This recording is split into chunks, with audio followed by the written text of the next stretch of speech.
Hello, one and all.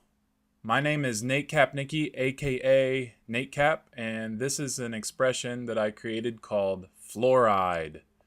Flooreyed. I'm going to attempt to break this piece down and reveal its true deep meaning and why it's important. Some of the prerequisites to understanding this piece are the behaviors and components of the brain, the 7 Hermetic principles of natural law, generative principle, pillars of the first degree tracing board of the Temple of Solomon, the pineal gland, fluoride side effects, green language, allegory, consciousness, symbolism, and sign language. Please try not to be overwhelmed. I know this is a lot of information. So this piece is an allegory of our collective self in ruins, symbolically and metaphorically, as observed through my eyes, my gnosis, and my understanding. Unfortunately, very few people can see the actual state we are all in collectively. This is a use and understanding of a degree of esoteric Freemasonry, which is pure allegory. This has nothing to do with the hierarchy lodge system, which seems to have been in a corrupt state for a long time. By trying to understand this piece and its true deep nature, I'm assuming the viewer is already initiated into the first degree tracing board of the Temple of Solomon. If not, it's okay. You can always listen now, find out what you need to know, and go back and do your homework later. And first, let's start with the title Flooreyed. Obviously, we see the play on the word fluoride as a pun, but it's not just a pun. It's a deeper truth, as fluoride is a revealing word in green language, or what's also known as the language of the birds. It's wordplay. Green represents balance, love, nature, heart chakra, which is in the middle. Also, green is in the middle of the visible spectrum of color. It shows us a dual meaning. Whether it was intended or not, the universe has a funny way of revealing something deeper to us through wordplay. And I'm not dismissing the possibility that this word was intentionally made to sound like fluoride either. It is known that the dark occultists of this world love wordplay. That's a whole other topic, though. I shouldn't have to explain what fluoride is, but it is basically a poison which is known and proven to calcify the pineal gland, the literal third eye. The joke is that it's put in our water to clean our teeth, but instead it numbs our mammalian brain, which is associated with the sacred feminine right brain.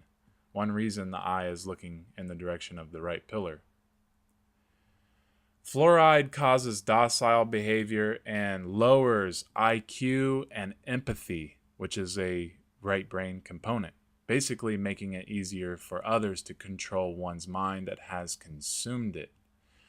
The eye being on the floor translates to not only being cut off from our higher spirit self by the dark forces or dark occultists, but it also means willfully staying ignorant within the material self, ignoring truth. So basically staying in a low consciousness, not even caring to look at or study all sides and see the big picture.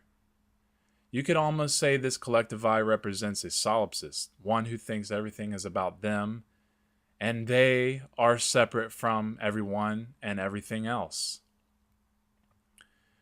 When we lose our real care, chaos is the result. As we see here, the collective eye, you can call it the third eye or all-seeing eye, is resting on the floor. Again, indicating low or base consciousness. The metaphorical lids of the collective eye are just about closed or calcified. The eye is looking up at the dark pillar on the right from the base as not only a prisoner of the material self, but willfully with the confusion and cowardice. The eye being closer and in the foreground symbolizes pure ego and arrested development, saying, "This is as far as I have to go, and I don't need to look any further." It does seem like doom and gloom, but there is a sliver of hope as the eye looks to the feminine self for empathy and forgiveness to rise up to the balanced self. So the eye is looking in an upward direction, which is a positive aspect to this piece. If we have an understanding of the first degree tracing board of the Temple of Solomon, then to a degree we understand the three pillars of the house and all the wonders within. Both the sacred masculine left pillar and the sacred feminine right pillar principles are just about completely destroyed indefinitely in a stage of decay. Of course, without the two complete, we can't have or understand Jacob's ladder or the middle pillar, the pillar of wisdom or ionic pillar. In green language, the word ionic would be ion, IC. So the first letter I is actually EYE, and then you have ON, which is on, and then I, and then the C is actually SEE. So ion, IC, which obviously we see the eye is hardly on and can barely see.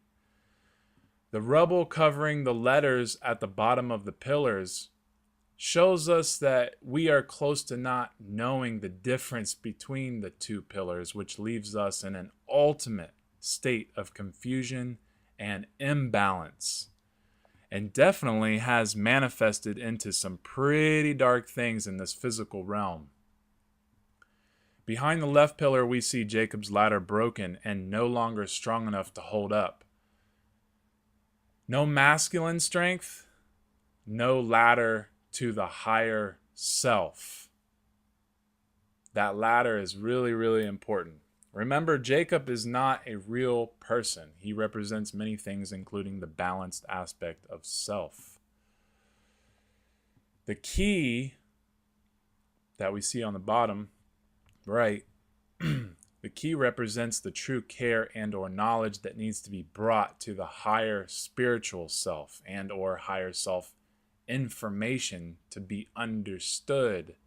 Seeing that the key is on the floor and to the right indicates that the real care is collectively and apparently gone and in the dark.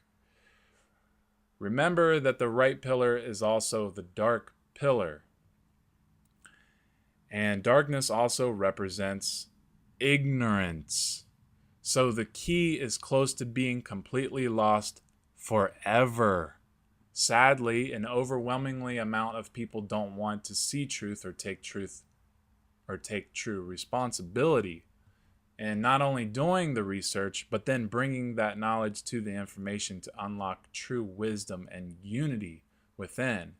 Or in other words, generating higher human consciousness, closer to source and balance.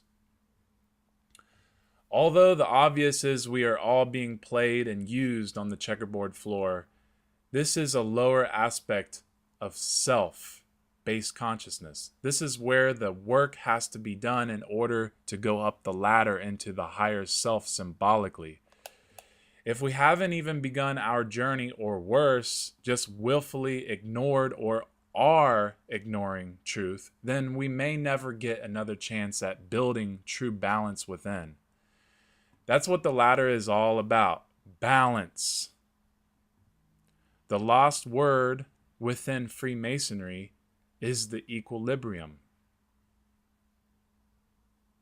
It's equilibrium, the symbol of balance. And in this piece, there's definitely no balance. I mean, it's this piece actually represents one who is westing, one who is in the lower material ego self, completely in oblivion. So, I pretty much covered all the important parts of this expression that I call fluoride. I'm sure those who are initiated will find way more. This piece comes across dark, and it is, but it's created to hopefully shed light on the darkness in such a way that it helps us find our true care and take responsibility into the self. The central problem in the world is slavery. The solution is natural law and understanding natural law, understanding what binds us together as one. We, us, you, me, we are the builders of our collective experience. We all think, feel, and do, and we have the potential to build our temples, whether they are built, weak or strong. We can even rebuild the current collectively deteriorating house by doing the true great work, or what's also known as magnum opus. This has to be done together, and with our will, it can be done. I appreciate your time, and I hope this presentation and piece of art empowers and inspires you on your journey to enlightenment. Thanks. One more thing I'd like to add is to never stop learning. Never stop questioning things, and, don't try to not be naive and just believe whatever someone tells you, but also try not to dismiss everything that someone tells you because it sounds crazy. Anybody who's, just a little bit awake can see that the human consciousness is really in a bad state. I mean, you look all around the world and you see it is really ugly right now. And we're not going to get out of this in some political arena. We're not going to get out of this by going to some temple or church and praying our way out of this. It has to be inner work. It has to be our will that takes us out of darkness and into light. So, anyway, I'll leave it at that. And I hope the best for humanity.